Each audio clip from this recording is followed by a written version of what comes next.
Speeding. Speeding. Speeding. 5, 4, 3, 2, 1. The world is changing faster than ever. What used to take decades is now taking years or even months. What you see right now is the illusion that people have had for many decades about the workplace being this secure place to work the rest of your life. For the first time in the history of our nation, our children will not do as well as us. We've seen our friends get laid off. We've been laid off. We've had our pay cut. People are overworked and underpaid. They seem to have less time and less freedom. They live under constant pressure. This is going to be forced. And so even if your employer loves you, they may have to cut you. There's something wrong that on Monday morning, the heart attack rate increases by 35%. Technology is accelerating, job security is declining. It just doesn't seem like the old models of making a living are as reliable as they used to be. Every aspect of our lives, there's a better way out there, but we're still doing it the old way. We live in the greatest country on the planet, and there are a lot of people sitting around complaining and being cynical. Like everyone's whining about this old model, and I'm like, why don't you leave it? Look at all this over here. Look at all this opportunity. Since so much of our lives revolve around our work and the way we make our living, many people are thinking there just has to be a better way. The biggest challenge facing our world today is not making money, is what are we going to do with all the displaced, unemployed people? People are afraid that they're going to make the wrong decision. People are afraid of the unknown. People are afraid that maybe I don't have the skills. Hey, sports fans, industrial age is over. It's dead. It's dying. That's why going to school to get a job is an obsolete idea. A steady paycheck is an industrial age idea.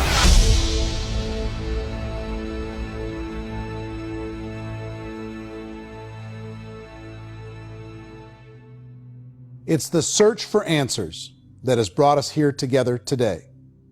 My name is Eric Worre, and for almost 30 years I've been an entrepreneur, struggling at times, but ultimately succeeding. As a best-selling author, speaker, and business owner, I've spent my entire career helping millions of people around the world to become entrepreneurs. And I believe strongly that there is, in fact, a better way when it comes to how we make a living. The career landscape has changed dramatically, and many are still working in a model that is completely out of date. What worked for previous generations isn't working as well for people today. In this film, we're going to explore 3 important questions.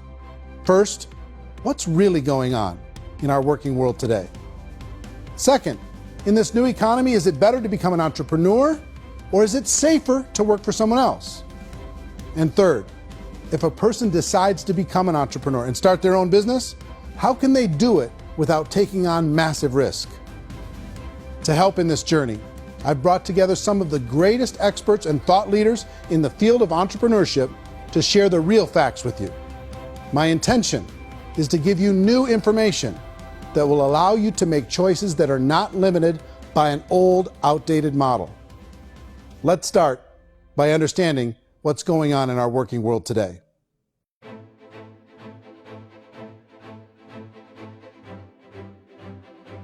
Let's look at unemployment. 30–40% of the people are honestly not working, but would be working.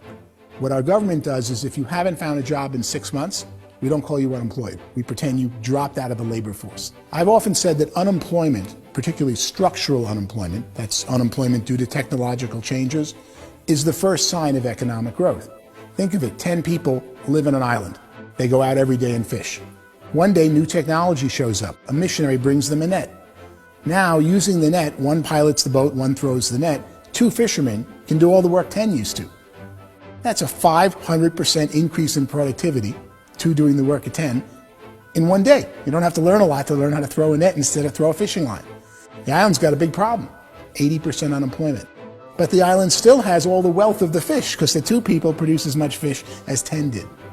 Now, of course, looking back in history, these changes used to take thousands of years. And during that time, we went into farming and transportation. Some of us became doctors and some teachers and lawyers, and we developed all these new professions and new manufacturing jobs. Today, these changes are occurring literally in one day when a new technological advance occurs, and we don't have the social structures to deal with it or to retrain the unemployed people. So one of the things that I think is interesting as I travel across the country and really travel around the world is the way that we work and the way we get paid for work is changing pretty dramatically. On a global basis, everything is being turned upside down because of the rapidly advancing technologies. They are eliminating many jobs, and we have been left with many people not prepared for the jobs that exist. A lot of demand in public companies was to squeeze out all the fat and to get just as much margin as we possibly could, and fat equals humans. So this idea of job security in information age is so obsolete, but it's still taught inside our school system, and that's where the problem starts. There's no financial education in school system, and people are still trained to be employees who work for that paycheck. This is a chart on the middle class. What's happening in the middle class, those that went to school, their incomes have been coming down for years. And parents still say to their kids, go to school, get a job. Now what happens to all those middle class people who are dropping off the ends of off the chart? Well, they become what's called working poor.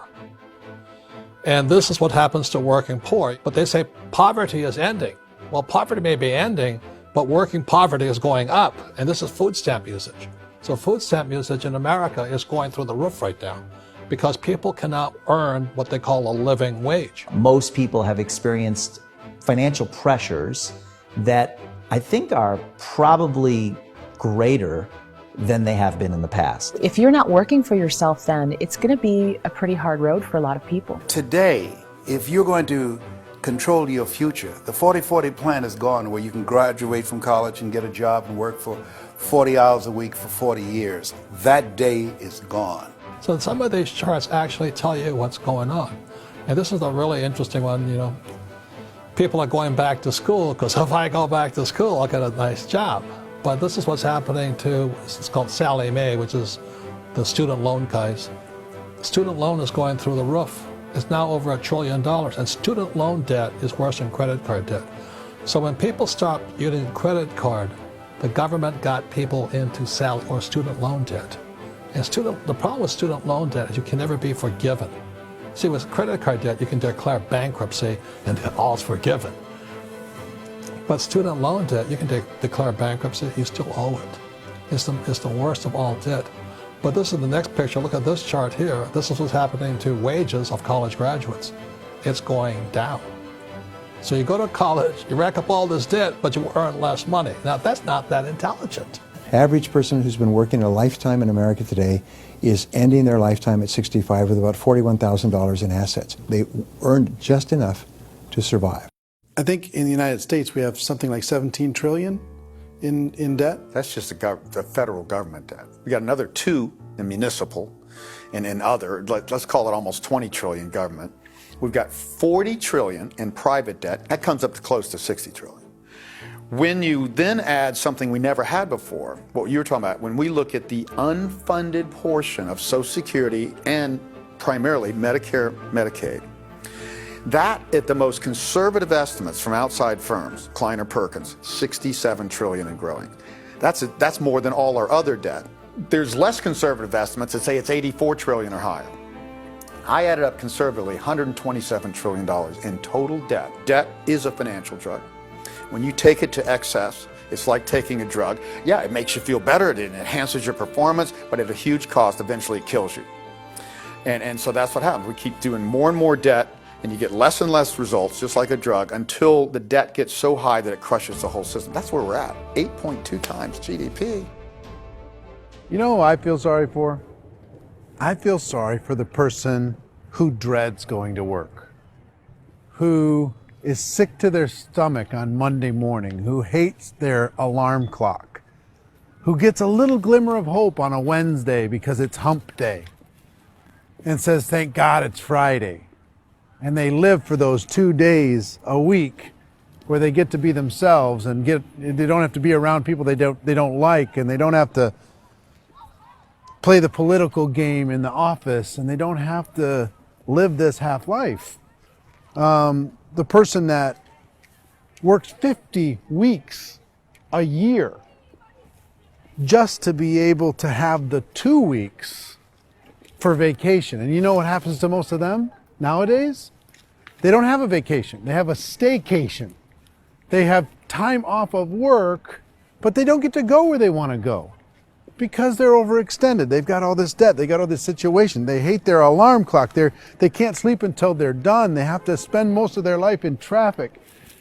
I feel sorry for that group of people because there's a better way. They just don't know it. I see this really interesting attempt at rugged individuality in a 6x8 rectangle. And I feel like you're all the same, except for the little push pins of the pictures. There's different pictures. Yours is named Jenny and his is named Sujara, but it's the same people. And this is how they are, and they're just like the zombies, and there's no joy in there, there's no fun. There's always like the wacky woman who decorates her cubicle, and that's the most she can do there. You got to give her credits, right? The wacky cubicle woman. The basis for their life is worry. I'm worried, you know, maybe I'll get fired. I'm worried maybe my company will go out of business. I'm worried I can't keep spinning the plates on paying the bills. I'm worried about how do I send my kids to college. I'm worried, what if the transmission of my car breaks? That's, you know, 2 or 3, I can't fix it. People live in a sea of worry, and it eats at them. Those signs that people held up during the Depression didn't say looking for gainful employment in a cubicle. It said looking for work. Work is what we're looking for. Job is just a unit of measurement. Work is what we're going after. It's time to look in the mirror and say, it's not the economy, it's my economy. It's my little world of where I am. I need to improve. I'm not going to wait for the economy to come back because, frankly, the economy is doing great in this country. So I'm here on Wall Street, the financial center of the universe, the financial capital of the world. This is where most people's money goes to at least be held for a time, right? With interest rates in banks being effectively zero, and many experts are predicting it's going to stay at zero for the next 10, 20, even 30 years, people feel like they don't have any choice but to put their future into equities, to put their future into the hands of other people on this stock market, and hope that the stock market goes up, hope that the stocks that their advisors pick or that they pick goes up. That's one way to go, I guess. It's my personal belief that if you put your future into the hands of yourself, in other words, you have earning power by yourself, I think you're a better investment than these guys. I think you controlling your future is a better option than handing over your retirement to these guys. The average household income in the United States is approximately $50,000 a year, what they call the middle class. To reach the top 25% of income earners, you'd need to earn at least $90,000 a year. To reach the top 10% would be a household income of $140,000, the top 5%, $190,000, and to be in the top 1%, you'd need a combined household income of at least $380,000 a year. So here's the question. What do you think would give you the best chance to move up and get to the top 10%, the top 5%, the top 1% or beyond? In my opinion, and in the opinion of many, many experts, the answer is to become an entrepreneur, to become your own boss. I think you have to be a business owner. I can't, the only time I ever say to someone it'd be great to be an employee is when they've already told me they've surrendered. I only tell people who are wounded spiritually that they should be an employee. And it's that feeling that you get when you pick up the backpack off the little Cub Scout and say, "Don't worry, little guy, we'll get you back to the camp." You know, it is in no way a kindness when I tell someone they'd be a great employee. The other status symbol really increasingly is lifestyle. And people can own their own business, maybe even work out of their house. That, I tell you, people admire that, like, gosh, I wish I could do that. The spirit of the entrepreneur is to be a risk taker and to be resourceful and unstoppable and to have a vision of yourself beyond where you are and not willing to settle for life as it is. Think about the great entrepreneurs. They're visionary. They have heart. They're willing to do today what others won't so they can do tomorrow what others can't. Personally, I don't think of the new economy, the old economy. I create my own economy. The entrepreneur's in control. I decide what the economy is going to be like. In the world of entrepreneurship, there are no limits. You can make as much as you want, depending on how much you want to work and how smart you are and how great a team you put together. There's no more lifetime rewarding business than being an entrepreneur. Why in America, where anyone could be anything, would people want to give up their freedom and become effectively a modern-day slave, told shut up and be here every morning at 7:30, leave at 5:30, and do what I tell you? If people decide to become an entrepreneur and work for themselves, they have some traditional options, but they're riskier than you might think. Any kind of a retail business, retail build-outs, is extremely expensive. Even just these small little yogurt stores where they're putting little yogurt machines and you get all the different flavors, you're spending $200,000, $300,000, $400,000 to open a yogurt shop. I would love to buy a Dunkin' Donuts, but it's $500,000 or so to start. I don't quite have that just in case money. Risking lose it all, and most guys do 2 or 3 times, and even big guys like Branson, because I'm such a fan of his, half his companies don't work. If you make $1 million, your problems are going to go. If you make $1 billion, your problems are really going to go. Just the opposite. You and I know when you're making $1 million, you get $1 million responsibilities. You make $1 billion, you got 1,000 times $1 million responsibilities. And most people say, I'd love to be my own boss. 70% of Americans would love to be their own boss, according to recent polls. But they don't know how to get there. Because what are you going to do? One, you could buy an existing business. If somebody's selling an existing business, you have to ask why. Usually because it's probably hard. It's probably not making as much money as they hope. 2, they could buy a franchise. A little less risk, proven system, but it's expensive to be able to do that. 3, they could start something from scratch. And that's where a lot of people feel like, I don't have the chops to do it. I don't have the money. I don't have the product idea. I don't have the expertise. I don't have whatever it's going to take to be able to get there, and I can't risk my family to do it. So 4th, they could become an investor. A lot of people in this town invest to try and figure out a way, but you got to be pretty smart with that game too, right? Venture capitalists, who are the very best and most sophisticated in investing in new breakthrough businesses, make it on 1 out of 11. That means 10 out of 11 are mediocre or fail. Most of them fail. That's the risk there. An angel investor is lucky to get 1 out of 15 or 20. A business is a team sport. Like, I have to have accountants, I have to have engineers, I have to have system designers, I have to have sales, marketing, I have to have accounting, I have to have mission statements, I have to have legal and all that. The average Joe Schmo, even me, I go out there, I don't have the skills to put a business together. I think the bottom line for the 4 traditional options is they take money, sometimes a lot of it. They take expertise, and they take time. All of that adds up to just too much risk for most people. I bought a business from somebody else, and it was a lot of work. And you start wondering, what did I just buy? Because I guess ultimately I own your email list, and I just overpaid for it. People that start their own business, they spend a lot of money, they spend a lot of time, a lot of effort to get things started. And the more you invest on the upfront, the harder you typically work at it. Well, I can tell you what the success rate is of a restaurant. If What is it? they're crazy enough, about 90% of them fail. About 90%, in how quickly?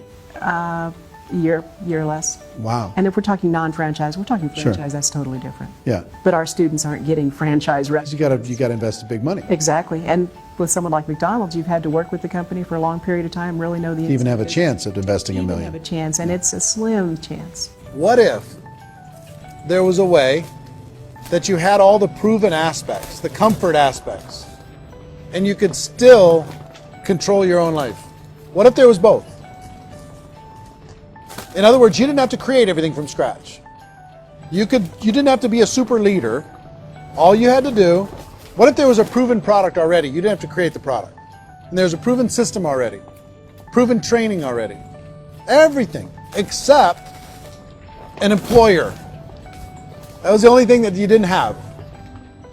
Do you think more people would be open to working for themselves in that environment?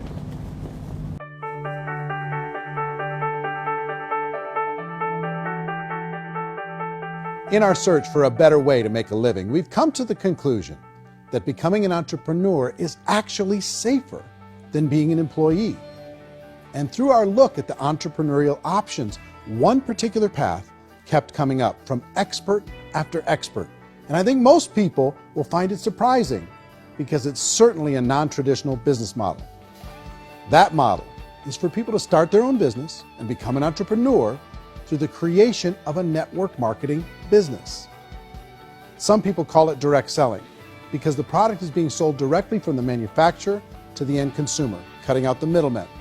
Other people call it multi-level marketing, or MLM, because there are multiple levels of commissions paid. The most common term today is network marketing, because network marketing best describes using a large group of independent distributors, independent entrepreneurs, to move a product or service more efficiently. So my friend here, Donald Trump, and I, we always write about the network marketing industry. And the reason we support the network marketing industry is because it really is a business school for entrepreneurs. Because most people come out of school looking for a paycheck. Oh, that's terrible. I went to network marketing like that.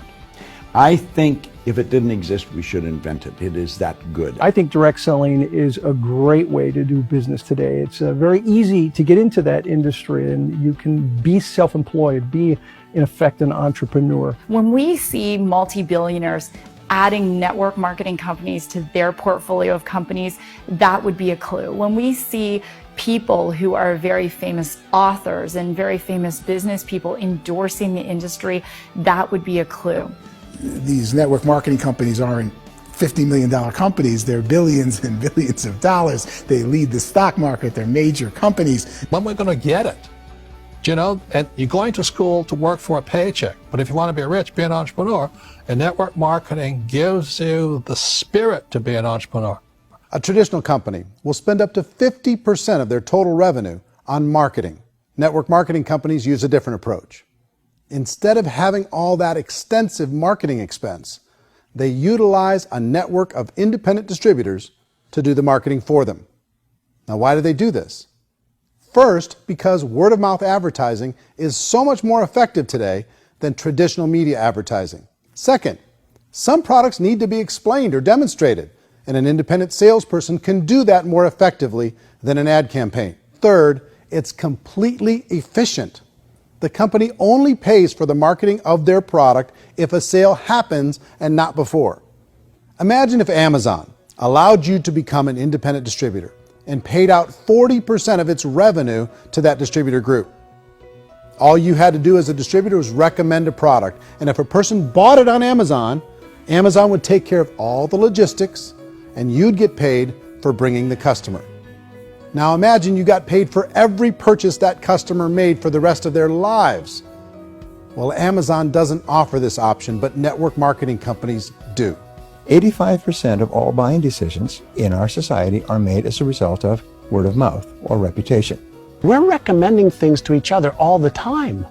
You know, who's your dentist? Who's your doctor? Who's your lawyer? What detergent, are you using? What legal system are you using? What product are you using? We're talking to each other about the things that we love anyway. When you go into a big box retailer, you're lucky if the clerk looks you in the eye, much less gives you any detailed or accurate information about what you're purchasing. So of course, this personal information, this education coming from a friend, a neighbor, a relative, or even a stranger, but one who has experience with the product is extraordinarily valuable. As a matter of fact, network marketing can educate consumers probably better than any other form of marketing.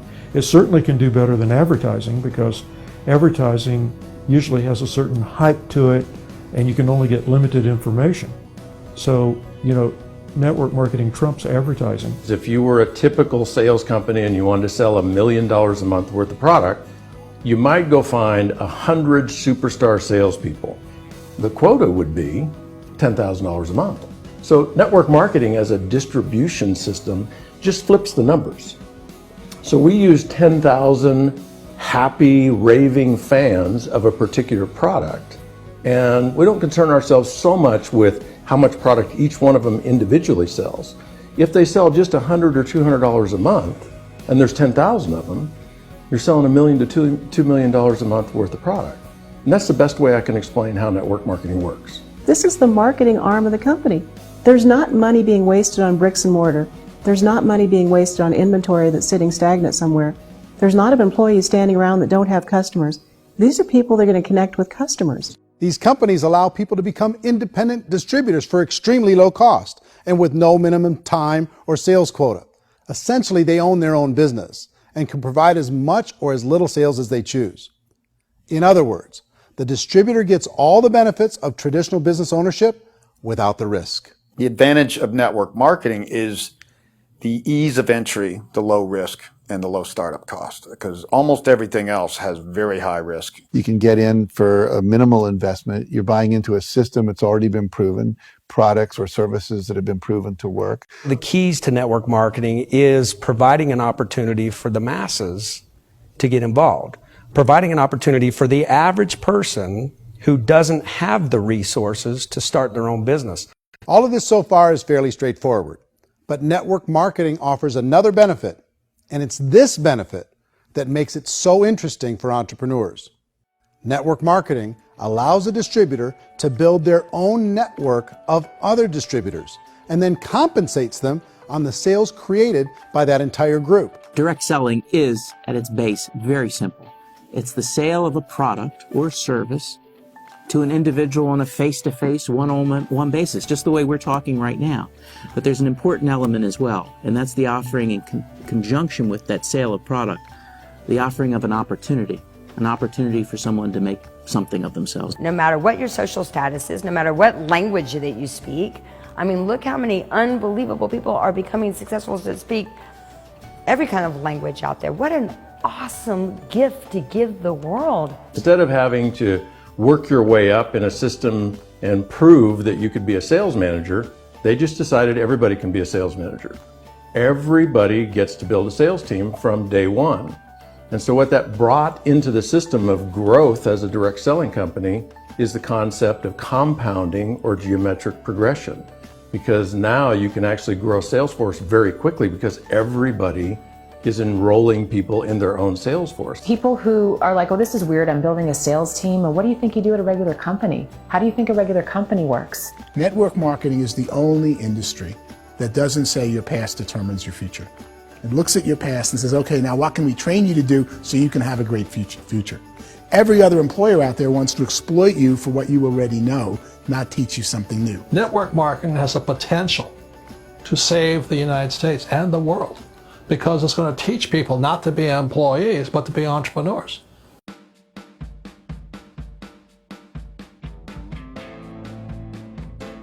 According to the Direct Selling Association, if you add up all the network marketing companies around the world, they combine to do over $178 billion a year in retail sales.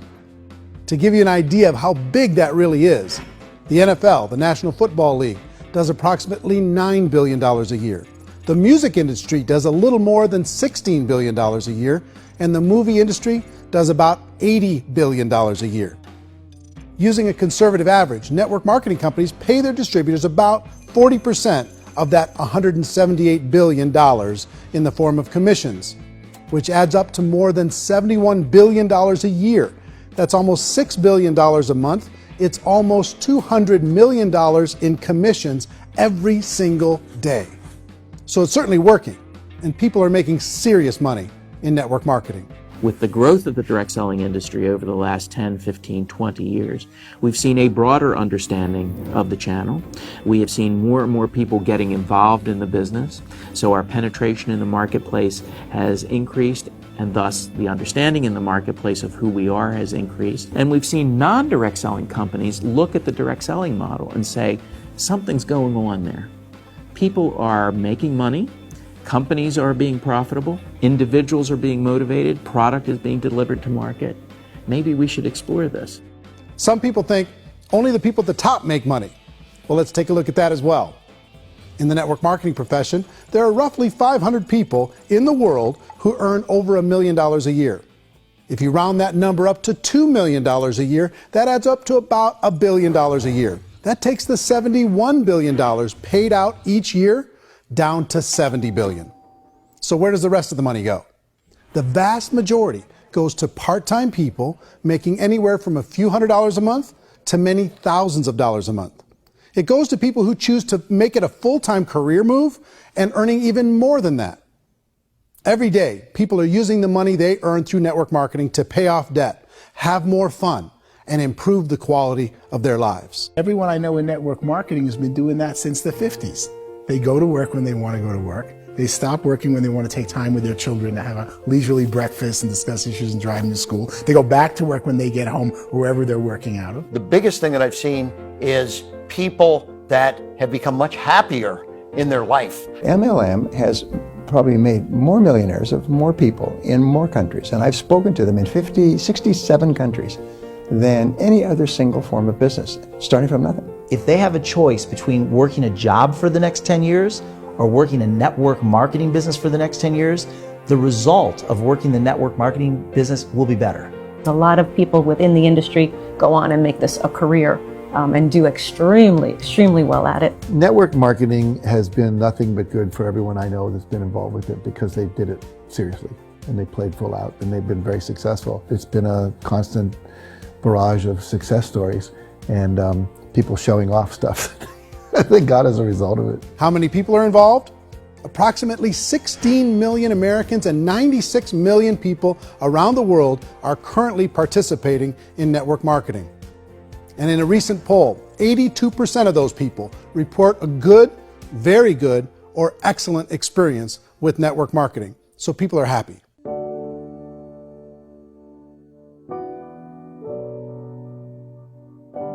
So I've taken a look at the network marketing profession and really tried to understand why so many people are confused as to the validity of this as a business.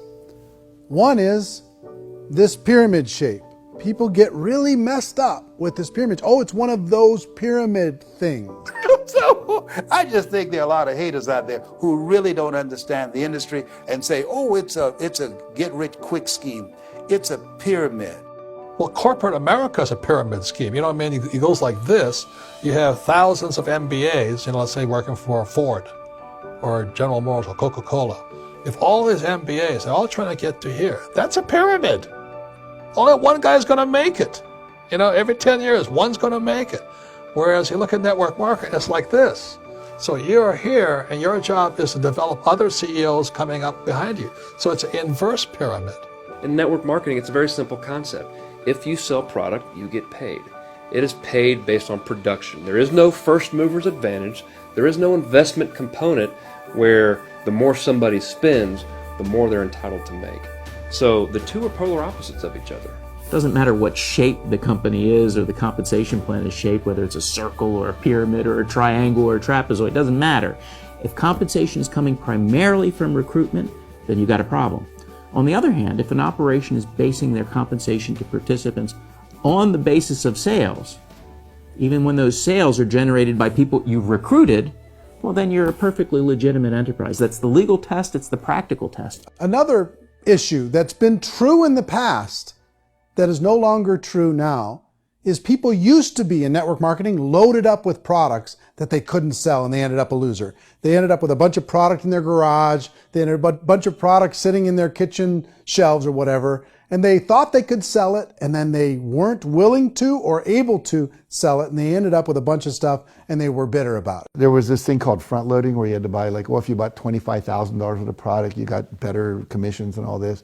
Today, it's almost all done by computer. It's direct mail comes from a warehouse somewhere else. You don't have to have all this inventory. You don't have to stock up. It's a paperless world now. Most of it's done online. You have a back office. It really works. And I mean, the technology has changed everything. Third issue is people start talking about 99% of people in network marketing don't make any money. Well, we've talked about that over the course of this journey together. Almost $200 million a day is being paid out to network marketing distributors around the world. The naysayers, the people who say that it doesn't work, are usually the ones who just don't know how to make it work for themselves. And so they're giving you an opinion, and I tell people, don't confuse people's opinions with expertise, because opinions are free. And don't confuse sincerity with the truth, because people could be sincerely wrong. But here's the reality inside of network marketing. The vast majority of people that get involved in network marketing just become customers and they get involved to be able to purchase product at a lower price. If you take Costco as an example, if a person goes into Costco and gets a membership to Costco so they can get a lower price on the product, we don't call that person a loser because they have a bunch of product that they walked out with a smile on their face. Yet when some people want to take a look at network marketing, they say, well, those people, they're just using the product and they aren't earning an income, so they must be a loser. They're not a loser, they're a happy customer. That's the vast majority of people that are involved in network marketing. Now, a smaller percentage of those people decide to go build a business. They earn $300 a month, $500 a month, $1,000, $2,000. That's the bulk of earnings in network marketing. And then there's the few that really decide to take it serious, really decide to build a large network, really work to make that network very, very productive. And those people make huge amounts of money and there's no cap. What I do as an outside economist, just somebody looking at this industry like any other industry I speak and say, look, what's the realities of this? 1% do incredibly well. 10% generate some additional income at pretty low risk and effort, that's fine.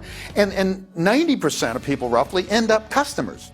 One thing that I think is real when it comes to people's perceptions about network marketing is people put this, and distributors, I think, involved in network marketing have some responsibility for this. They have sometimes unrealistic claims about the product or about the income. Most people who become distributors, they want the money, they want to be successful, but they don't have the skills. They don't know what to do. And when people don't know what to do and they're in a new business, they're scared. And when they're scared, they panic and desperation kind of sets in. So they think everyone they talk to has to get in. So if I talk to you and you say, well, no, I don't have time to do that, they're like, no, I need you. You have to do this or I won't be successful. So I start clawing on you. I start that desperation. So then I start making claims about the product, which are not appropriate, probably not even true. Or I start saying, let me show you how you can make all this money and you don't have to do anything, Eric. And so you just totally misrepresent the opportunity, and you're clingy with people because you think you need everybody to be successful, and you don't. You know, one of the messages that I try to deliver most forcefully to companies as well as salespeople in direct selling is that you don't have to overpromise. The reality is in network marketing, there's a lot of hard work involved. There's a lot of effort. You're going to have to develop yourself. It's a business like anything else. It's going to take some time, but in my opinion, it's better.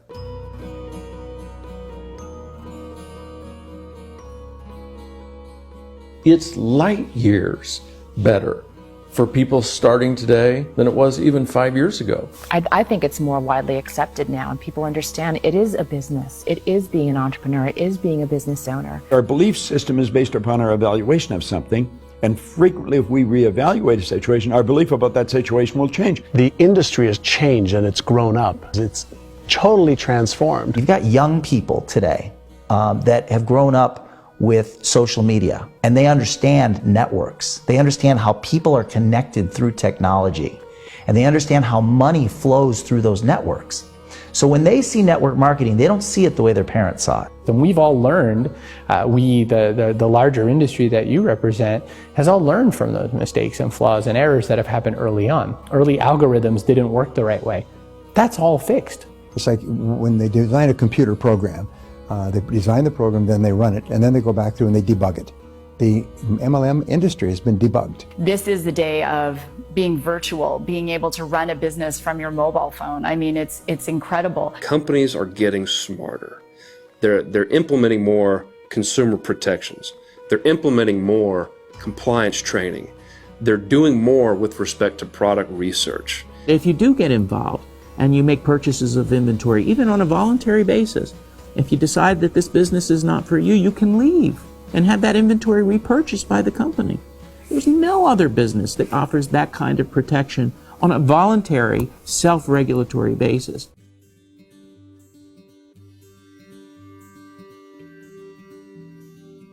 If you decide to look further into a network marketing business in order to generate more cash flow for your family, I would recommend reviewing the following 4 elements. First is the product or service. And on the product or service, I would ask 5 important questions. 1, do you like it? Is it something you would feel comfortable sharing with others? 2, is there a recognized need in the marketplace? It's hard to create a need if one isn't naturally there. 3rd, does the product meet that need? Does it solve a legitimate problem for consumers? And 4th, is it priced to sell? Can it compete in the marketplace? And 5th, is it priced for profit? Is there enough margin for the company and the distributor to be able to generate income for the long term? If you can answer the questions on the product to your satisfaction, the next element to consider is the company itself. Is it well run? Do you believe in the founders or the management team? Do you feel they have what it takes to go all the way? See, it doesn't matter how good the product is if the management can't take care of the company. Good management can change with the times. They can handle adversity. They can make good decisions. Make sure you choose a company that can serve you for a long time. The third element to consider is the compensation plan. And with that, there are 3 important things to look at. First, a brand new person needs to be able to generate some money fairly quickly. It may be an obvious reason, but you can probably imagine the ripple effect of a distributor getting involved and having even a small victory fast. That can only help with the overall success of the organization. Second, a person should be able to develop a moderate part-time income in a reasonable period of time. As they develop their network and as their sales grow, they should be able to enjoy more benefits. And third, for the people who are really serious, for those who decide to really go pro in the network marketing profession, there should be the possibility to make a serious full-time income if they work hard and are committed to developing their skills. If you're comfortable with the product, the company, and the compensation plan, the last thing you should look at is the support that will be made available to you. Does the company have a website? Does it have a solid online reporting tool? Do they have comprehensive training available? Do they host events to help you build your business? If you decide to do this, what kind of a support system can you plug into? Choosing a network marketing company is a personal decision. But evaluating the 4 elements of product, company, compensation plan, and support is a great place to start. Is the company promising that you're going to get rich quick or that you can make a lot of money without a lot of effort? That's a red flag. Is there a product that you really believe in that you think can be sold? Or are you being told by salespeople or the person who's trying to recruit you or by the company itself that don't worry about the product, all you have to do is recruit other people into the business? Red flag, warning sign. If you're hearing that, take a second or even a third look. Get to know the customers, the products, the business, have some success, and see where the opportunities might take you to move up in the organization. You want to find out how concerned are they about my education, my training, and my development? Is there a space for me to grow? Most important question. Learn everything that you can about the product. Make sure it's something that you believe in, and learn everything you can about the industry and work that system. You have to be very passionate about whatever that company is doing. I would get involved. You can always test drive anything, the product, the service, the community, and then lean into it a bit. If it feels good, then lean into it a lot. Behind me is the Lincoln Memorial. And this is a place where Martin Luther King Jr. had his famous "I Have a Dream" speech. And at that speech, he talked about his dream for equality for everyone around the world, and that's a noble dream. But I think more people need to remember what it was like when they were kids and the dream was still alive in them. Before it got beaten out of them by reality, by this paycheck, by these responsibilities, and by having to live for this job to pay the bills. I think people need to remember that, go back to that. Once they know that there's a better way, I think their future is going to be much brighter. They can live a better life.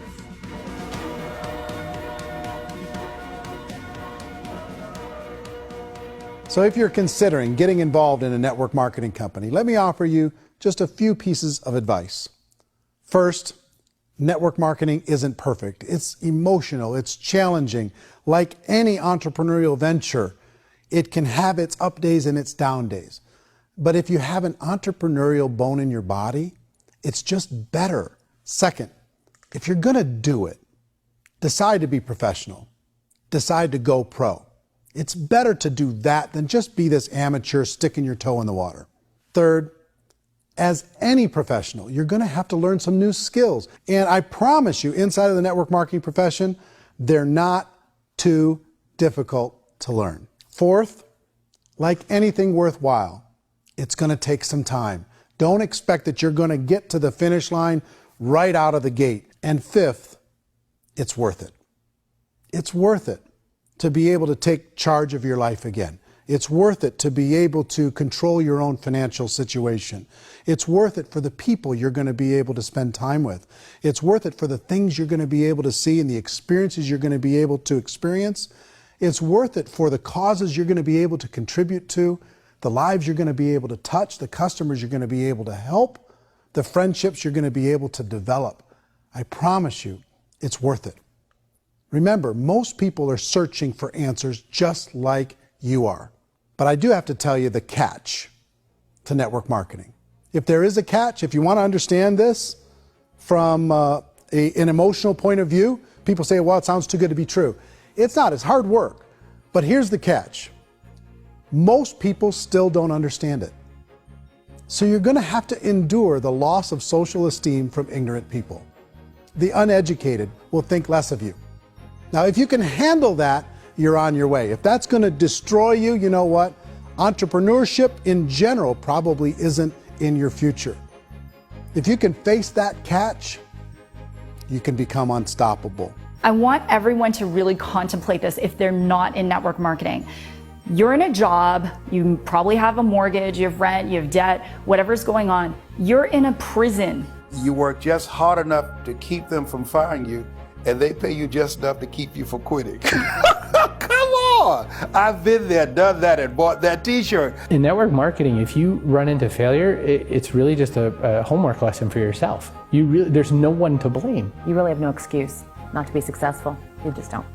People don't want to hear that, but there's so much available to you. If you want to be a good network marketer, be a student to the people above you, be a fellow traveler to the people on the same level, and be a teacher to those below, and know when it's appropriate to do which. People who are not afraid of asking people to buy things, or not afraid of persuading people with a chance they may say no, these people own the future. Nothing happens until something moves. So you got to go move, you got to go do something, or nothing's going to change in your life. In the beginning, you're going to do a lot of things that you don't get paid for. But as you go down the road, you get paid for a lot of things that you don't do. And your job is rehabilitate the spirit, the entrepreneur spirit in all of us. You get it back. Either give it a strong yes or a strong no, but no wishy-washy, dilly-dally stuff in the middle. There's dreams and there are nightmares, but I believe that the biggest nightmare of all is when you don't pursue your dream. You're going to see some monumental growth in this profession. It's an exciting, exciting time to be involved with the network marketing profession. The next 10 years, I see just exponential growth. When that tipping point comes, it's not a matter of asking somebody, have you ever heard about network marketing? You're really asking them, which company are you building your wealth in? We are here to fix the world, to improve relationships with other people, to improve other lives. And the real reward comes as an entrepreneur at any level from teaching somebody something and watching them soar. There is no greater reward.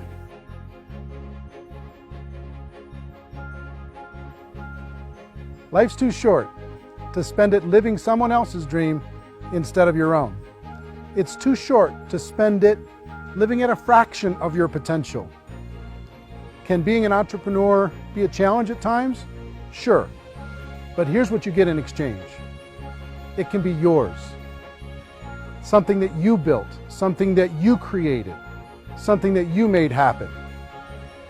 This balloon represents your dream. It represents entrepreneurship. My wish for all of you is that you would reach out and grab it. The choice is up to you.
mention the word scam? Why did you mention the word scam? The only reason it is a scam is because... That's terrible.